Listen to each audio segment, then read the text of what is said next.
வணக்கம்மா, எல்லோரும் எப்படி இருக்கீங்க? மழை ஒரே பெஞ்சிட்டே இருக்குது. எல்லோரும் பத்திரமா இருங்க. இப்போ நான் என்ன பண்ணிகிட்ருக்கேன்னா, பிரண்டையை வந்து க்ளீன் பண்ணிகிட்ருக்கேன். இது எப்படி க்ளீன் பண்ணுறதுன்றதை இப்போ உங்களுக்கு நான் சொல்ல போகிறேன். இப்படி தாங்க நார் எடுக்கணும்.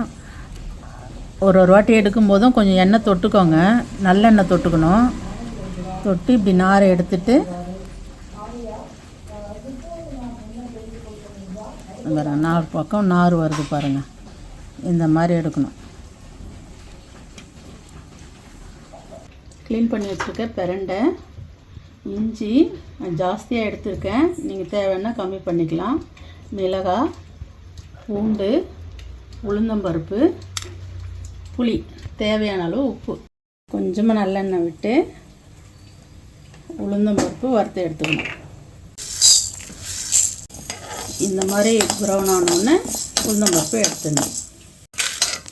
இப்போ மிளகாய் வறுத்து எடுத்துக்கணும். நான் காம்போடு போட்டிருக்கேன். வறுத்ததுக்கப்புறம் தான் நான் காம்பை எடுப்பேன். எண்ணெய் கொஞ்சம் விட்டுக்கலாம். இப்போ பூண்டு போட்டு வதக்கி எடுத்துக்கலாம்.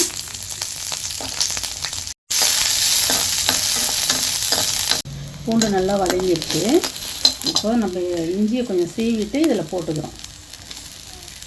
இஞ்சி இந்த அளவு வதங்கினா போதும், ரொம்ப வதங்கக்கூடாது இஞ்சி. இப்போ நம்ம எடுத்துடலாம்.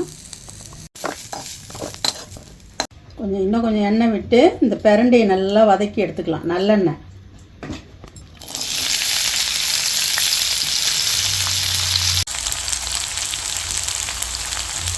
பிரண்டை நல்லா வதங்கிடுச்சு. இந்த அளவுக்கு வதங்கணுங்க பிரண்டை. வதக்குனது எல்லாம் ஆறிடுச்சு. அரைச்சிட்டு கொடுக்காங்க. இதை நல்லெண்ணெய் ஊற்றி தாளித்து கொட்டிடணும். சூப்பரான பிரண்டை துவையல் ரெடி ஆயிடுச்சு. நீங்கள் வீட்டில் ட்ரை பண்ணிவிட்டு எப்படி இருக்குன்னு சொல்லுங்கள்.